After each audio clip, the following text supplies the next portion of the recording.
It's Teriano, building bonds, building future. A very good morning to one and all.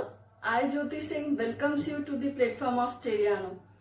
आज हम लोग अपनी video में रियल नंबर की फर्स्ट एक्सरसाइज डिस्कस करने वाले हैं।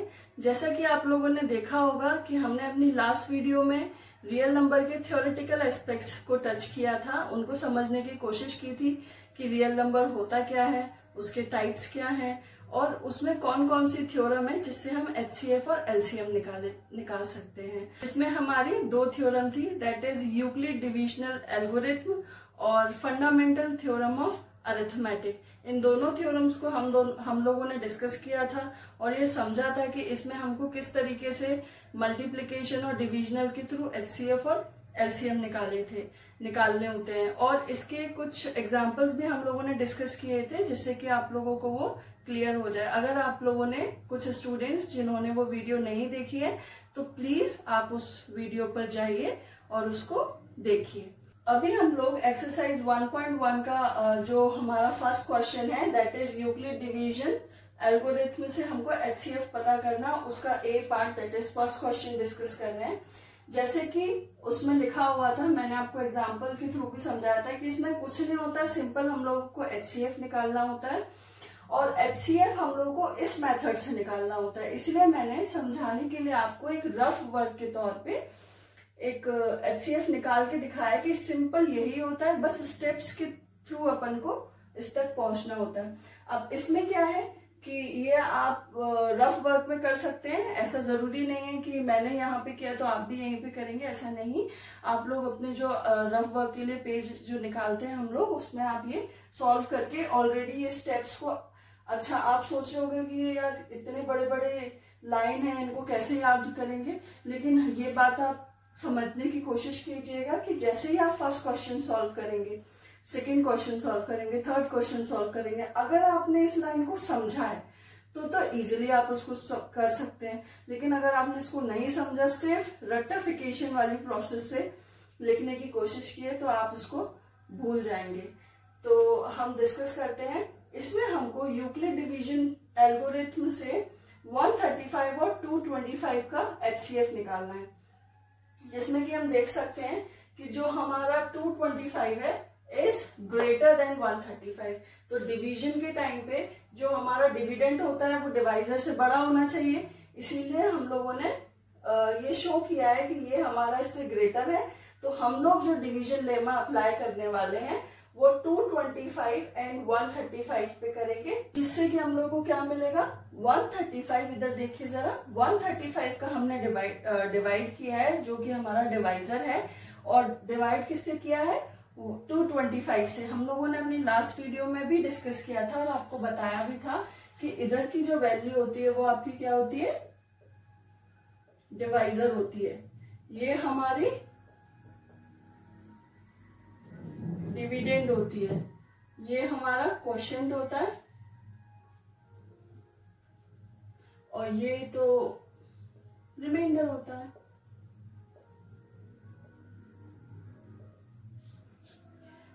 अब इसमें क्या होता है, जो हमारा डिवाइजर होता है मैक्सिमम हम लोग डिविडेंड को काटने की कोशिश करते हैं। अगर वो कट रहा है तो ठीक है, नहीं कट रहा तो मैक्सिमम कितने पास तक आप डिवाइजर के थ्रू उसको काट सकते हैं। हमने देखा कि 135 वनजा ये ही कट सकता है, क्योंकि 135 अगर हम आगे कंटिन्यू करेंगे उसका टेबल तो फिर इससे बड़ा हो जाएगा और हमारा रिमाइंडर नहीं निकल पाएगा, और वो डिवाइड के रूल के हिसाब से सही भी नहीं है। तो हमेशा जो भी वैल्यू होती है इसकी वो इससे छोटी ही लेनी पड़ती है या बराबर लेनी पड़ती है। तो डिवाइड करके हमारा रिमाइंडर निकला 90। तो हमने उस तरीके से यहाँ पे नोट किया, ये हमारा क्या है, डिविडेंड है, ये डिवाइजर है, ये हमारा क्वोशिएंट है और ये रिमाइंडर है। अगर आपको याद होगा तो जो हमारा यूक्लिड का थ्योरम है उसका जो फॉर्मूला है वो हमारा ये है, that is A equals to B Q plus R, जिसमें कि A हमारा डिविडेंड है, B हमारा डिवाइजर है, Q हमारा ये क्वोशिएंट को शो कर रहा है और 90 हमारा किसको शो कर रहा है, रिमाइंडर को।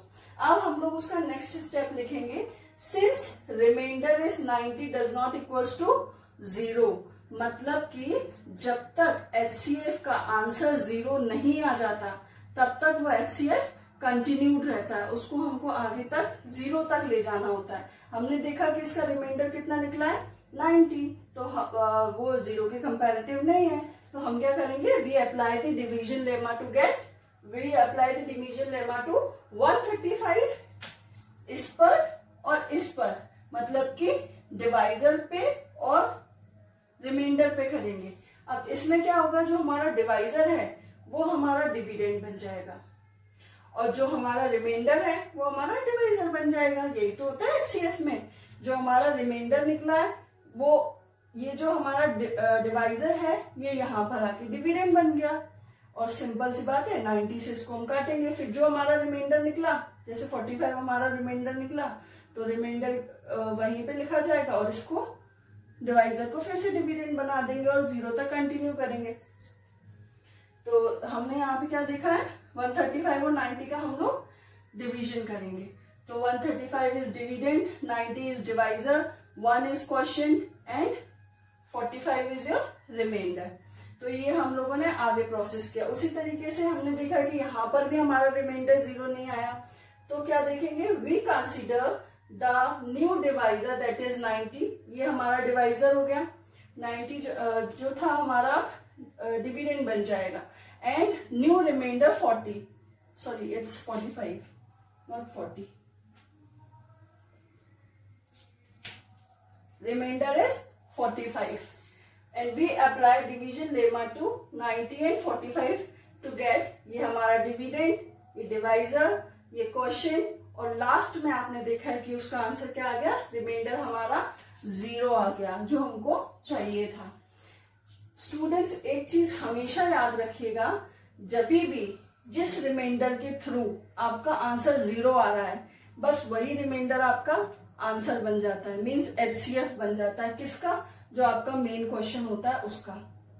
हमने स्टार्ट किया था क्वेश्चन कहां से, डिवीजन ऑफ 225 बाय 135। तो इन दोनों का जो रिमाइंडर निकला है लास्ट में, जिसके थ्रू हमारा 00 आंसर आया है, 0 हमारा रिमाइंडर आया है, वो हमारा HCF बन जाता है। जैसे आपने देखा जब 0 आया उस टाइम पे हमारा डिवाइजर क्या था, 45 था, तो हमारा HCF जो होगा वो 45 होगा। Since the remainder is 0 the process stops since the divisor at this stage is 45, मतलब जो हमारा डिवाइजर है वो इस स्टेज पे क्या है, 45 है। Therefore HCF of 135 and 225 is 45। Hope so आप लोगों को ये समझ में आया होगा। अब हम लोग इसके आगे के क्वेश्चंस कंटिन्यू करते हैं। तो ये हमारा बी पार्ट है फर्स्ट क्वेश्चन का, जिसमें आप देख रहे हैं कि जो वैल्यू है डिविडेंड जो हमारा बनने वाला है उसकी वैल्यू बहुत ही लार्ज है, बट उसको हम लोग सेम उसी मेथड से अगर करेंगे तो बहुत आसानी से कर पाएंगे। हम देख रहे हैं कि इसमें 38,220 बड़ा है एज कंपेरेटिव टू 196, तो इसमें हम क्या करेंगे, वही स्टेप सेम लिखेंगे, we apply the division lemma to 38,220 and 196 to get. अब इसमें हमने डिवाइड करके देखा 196 से इसको, तो ऐसा कंपलसरी नहीं है कि 196 है तो उसको जैसे हम टेबल देखते हैं तो इंटू 10 तक करके कंप्लीट कर देते हैं, बट इसमें हमने देखा कि इसको मैक्सिमम हम ज्यादा से ज्यादा काट रहे थे, फिर भी ये नहीं कट रहा था, ऐसा लग रहा था उससे छोटा है छोटा है छोटा है। हमको डिवीजन तब तक करना है इसका जब तक जो हमारा डिविडेंड है उसके वैल्यू के पास तक हम ना पहुंच जाए, एक स्टेप उससे आगे ना पहुंच जाए। से फॉर एग्जाम्पल जब मैंने मल्टीप्लाई किया 196 का 194 से, तो वो 38,220 से छोटा था। जब इससे 196 से किया तो उससे एक स्टेप बड़ा हो रहा था, 195 से किया तो एक्यूरेट सेम डिजिट आ रही थी, तो हमने उसको काट के सीधे रिमाइंडर निकाल लिया। ऐसा कंपलसरी नहीं है कि हमारा डिवीजन बहुत लंबा होना चाहिए, HCF निकाल रहे तो बहुत लंबा लॉन्ग डिवीजन मेथड के थ्रू निकालेंगे, नो इट्स नॉट कंपलसरी। तो हमने देखा कि इसके जो फैक्टर्स हो रहे हैं वो इस तरीके से हो रहे हैं। इसमें अगर आप लोग को याद हो तो एक बार फिर से रिवाइज कर लेते हैं। ये हमारा क्या होगा, dividend, divisor, quotient and remainder. Formula रहेगा A equals to B Q plus R.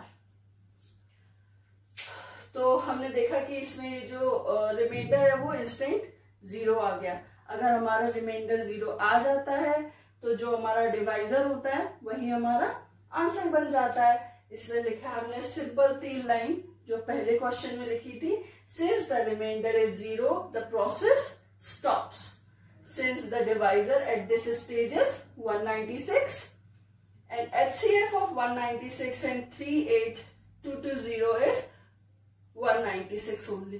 तो हमें पता चला कि उस टाइम पे ये डिवाइजर था, तो इसका जो आंसर होगा वो 196 ही होगा। ओके, तो हम इसका नेक्स्ट क्वेश्चन को प्रोसीड करते हैं। तो स्टूडेंट्स, ये हमारा सी पार्ट है फर्स्ट क्वेश्चन का, और इसमें भी हम लोगों ने सेम प्रोसेस के थ्रू ही HCF निकाला है, क्योंकि वो क्वेश्चन ही सेम है, जिसमें कि आपको 3 इक्वेशंस दे रखी थी कि इसके थ्रू आप अपने अलग अलग क्वेश्चन, सिर्फ डिजिट्स चेंज थी, बाकी सब आपको सेम ही करना था।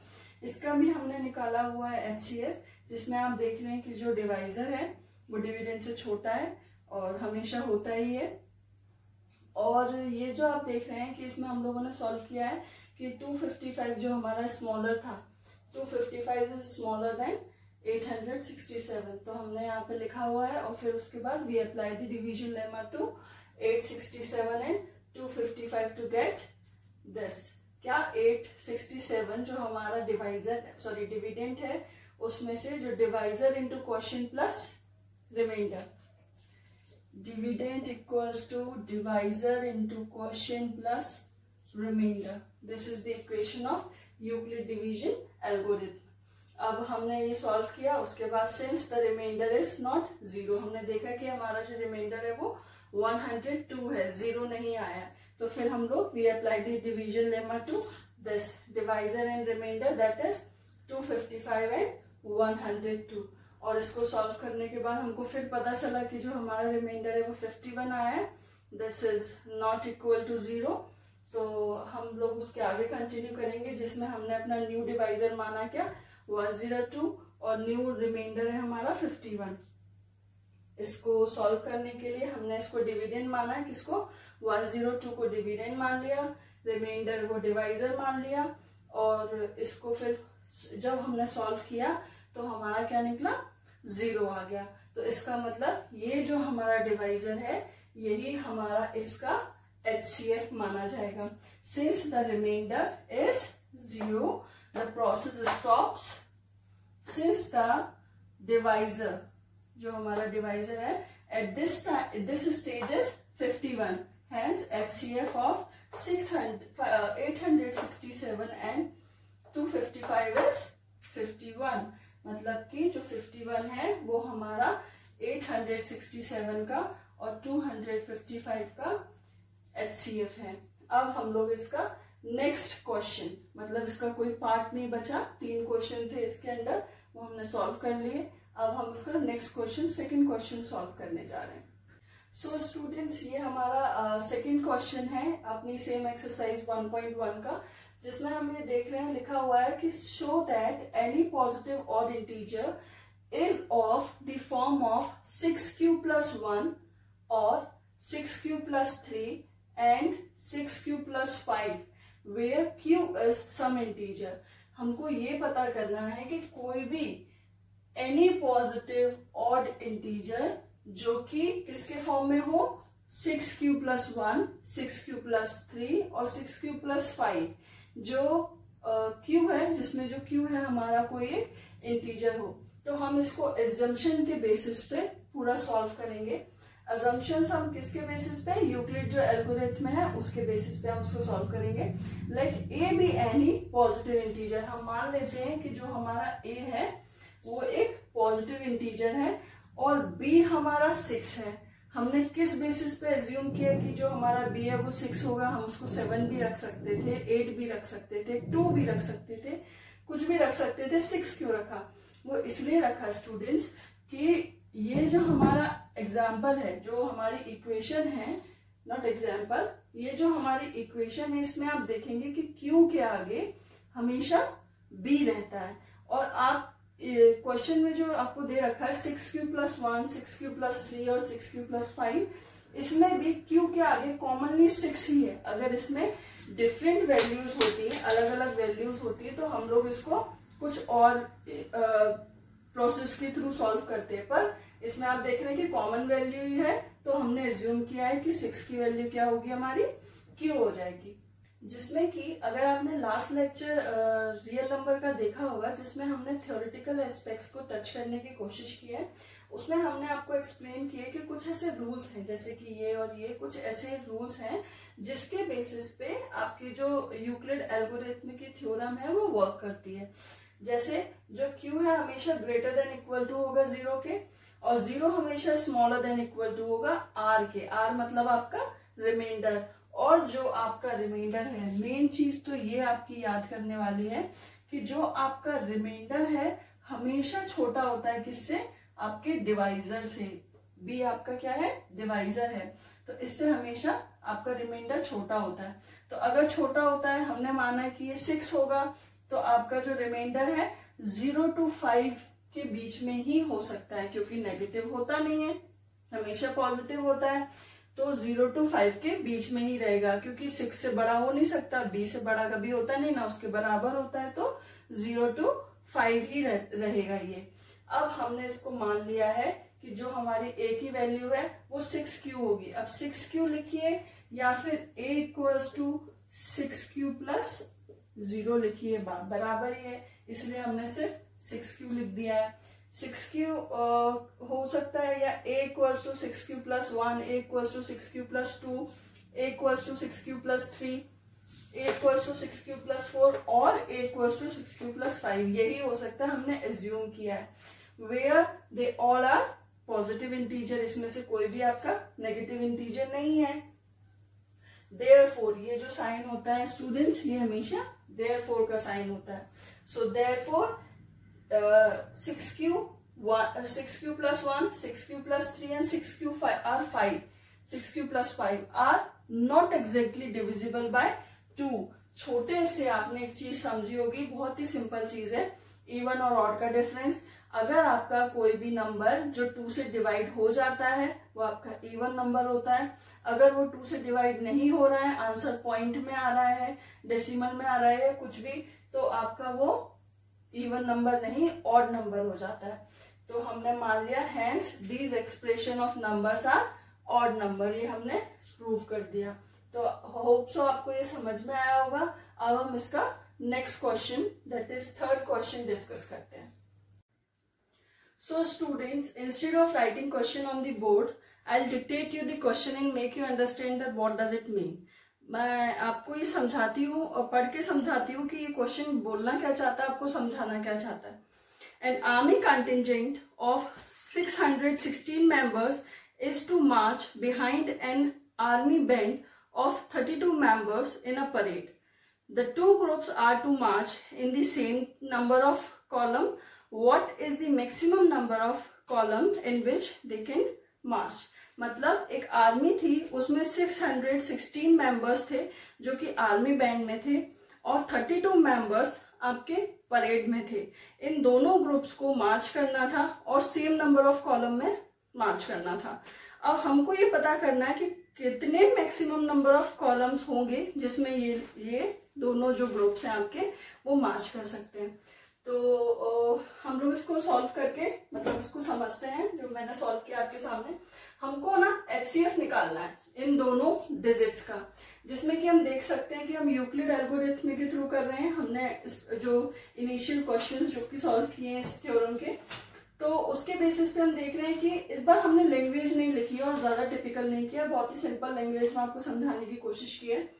616 इज ग्रेटर देन 32। तो हमने क्या देखा इसमें, इसका जो फॉर्मूला है वो है A equals to BQ plus R, जिसमें कि एक बार रिवाइज करते हैं, ये डिविडेंड है, ये डिवाइजर है, ये क्वोशिएंट है और ये रिमाइंडर है। तो हम लोग इसको HCF के थ्रू भी मैंने आपको समझाने की कोशिश की है कि हमारा जो डिविडेंड है उसको, डिवाइजर को हमने मैक्सिमम 19 तक कैलकुलेट करके इसका ये नंबर निकाल के जो रिमाइंडर हमारा बचा वो 8 था। After the remainder will change into a divisor, ये आपका डिविडेंड हो गया 32, फिर उसको सॉल्व करके हमारा 0 आंसर आ गया। ये आपने देखा वही सेम स्टेप्स यहाँ हुए हैं। ये आपका डिवाइजर है, पर यहाँ पर आके क्या हो गया, आपका डिविडेंड हो गया। डिविडेंड हो गया, ये डिवाइजर हो गया, ये क्वोशिएंट हो गया और ये 0 आ गया। मैंने आपको बताया था कि जिस भी इक्वेशन में, जिस भी डिवाइड में अगर आपका आंसर 0 आ जाता है, उस टाइम जो भी आपका डिवाइजर होता है वही आपका HCF होता है आपके क्वेश्चन का। Means since the remainder is 0 and the process stops, hence at this stage the divisor is 8. So the HCF of 616 and 32 is 8. अब हम इसका नेक्स्ट क्वेश्चन सॉल्व करते हैं और आपको समझाते हैं।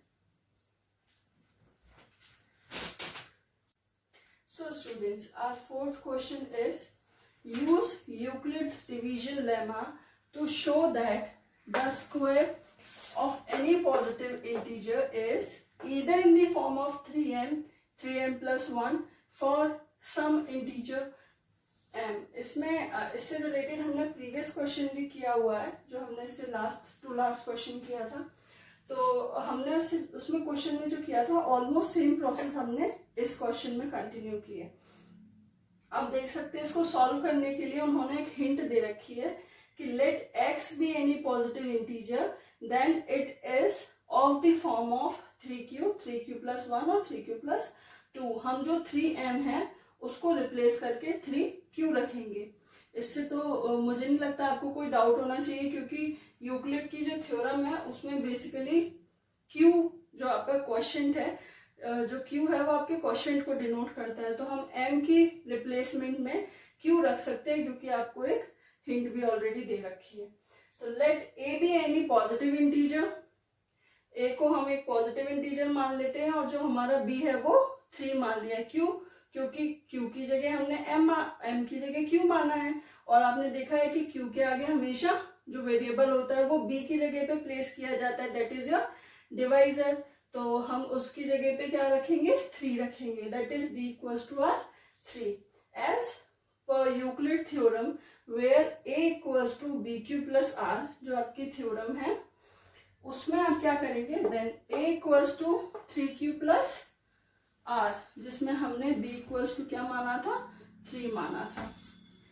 फॉर सम इंटीजर q, ये जो आपका फॉर्मूला है जिसके बेसिस पे आपकी जो इक्वेशन है वो वर्क करती है, that is q always be greater than और इक्वल टू 0, और r हमेशा स्मॉलर रहता है किससे, b से। मतलब कि जो आपका रिमाइंडर है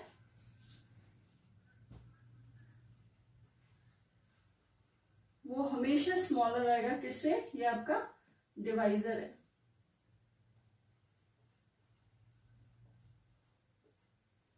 आपके डिवाइजर से आपका रिमाइंडर हमेशा छोटा रहेगा।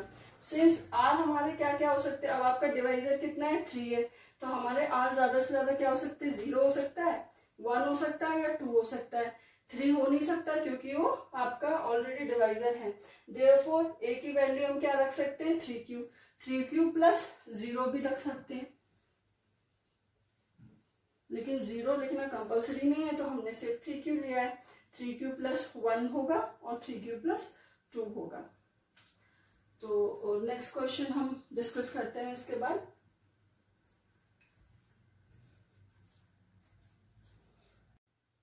सो स्टूडेंट्स, जो हमारा 5th क्वेश्चन है वो है use Euclid division lemma to show that the cube of any positive integer is of the form of 9m plus 1 और टिल 9m प्लस 8। हमने इसका जो लास्ट क्वेश्चन सॉल्व किया उसमें भी आपने देखा जो आपको वेरिएबल है वो 9m दे रखा है, 3m करके दे रखा था, बट हमने उसको रिप्लेस किया किससे, q से। क्यों? क्योंकि आपकी जो इक्वेशन है उसमें हमेशा जो q है वो क्वोशिएंट के लिए डिनोट करता है। हम कुछ भी लिख दें उसकी जगह आप सिर्फ एक नोट डाल के लिख देना कि we are replacing m through q because q denotes the quotient. तो इसको आगे कंटिन्यू करते हैं। Let a be any positive integer and b equals to q।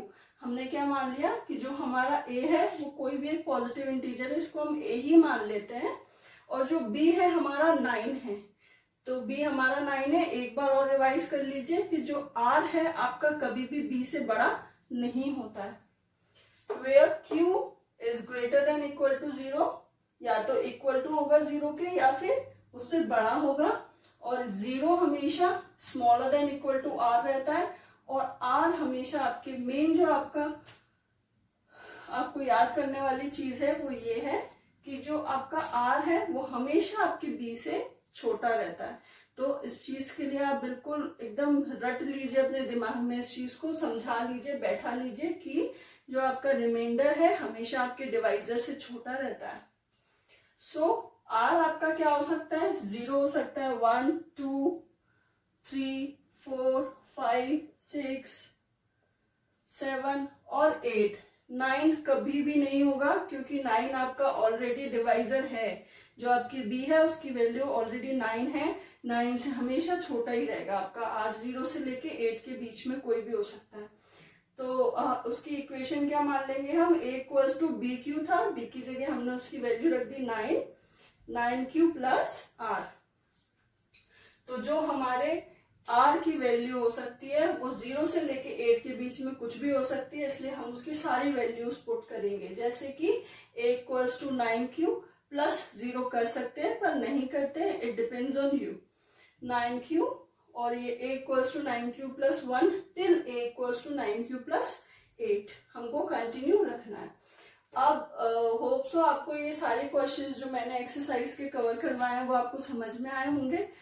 तो मैं आपसे उम्मीद करती हूँ कि आप एनसीईआरटी के एक भी क्वेश्चन, आपको ये सजेस्ट भी करती हूँ कि विद एग्जाम्पल अगर आप उसकी प्रैक्टिस करेंगे 2 बार 3 बार, जितनी बार आपको करने में आपको आसानी लगती है। देखिए एक बार आपको प्रॉब्लम आएगी, 2 बार आपको प्रॉब्लम आएगी, पर तीसरी बार जब आप करने बैठेंगे तो यकीन मानिए आप बहुत आसानी से कर लेंगे क्योंकि आपको उसकी प्रैक्टिस हो चुकी है। इसलिए मैं आपको ये सजेस्ट करती हूँ कि एनसीईआरटी छोड़ के आप दूसरी बुक पे नहीं जाइए, क्योंकि अभी अगर आपने एनसीईआरटी में जितनी प्रैक्टिस कर ली उतनी ही आपके आगे हायर स्टडीज में वो आपको हेल्प करेगा। और मैं आपको ये सजेशन एक और देना चाहती हूँ कि इन केस अगर आपको थोड़ी सी भी हम लोगों की जरूरत पड़ती हो, हम लोगों के सजेशन की, हम लोगों की हेल्प की जरूरत पड़ती हो, तो प्लीज कमेंट बॉक्स में डालिए। रिवीजन के टाइम पे अगर आपको चाहिए तो हम लोग अपनी रिवीजन सीरीज फिर से निकालेंगे और आपको समझाने के लिए टेस्ट सीरीज भी डाल सकते हैं। क्वेश्चन पेपर्स जो लास्ट ईयर के हैं उनको रिव्यू करके हम क्वेश्चन पेपर्स भी डाल देंगे, उनको सॉल्व भी कर देंगे। But if you all students need that, then only we'll do the this kind of help for you. Okay, so thank you so much। अगर आपको इससे रिलेटेड कोई भी डाउट हो तो जरूर कमेंट बॉक्स में डालिएगा, वरना इस चैनल को सब्सक्राइब, शेयर और कमेंट जरूर करिएगा। Thank you so much.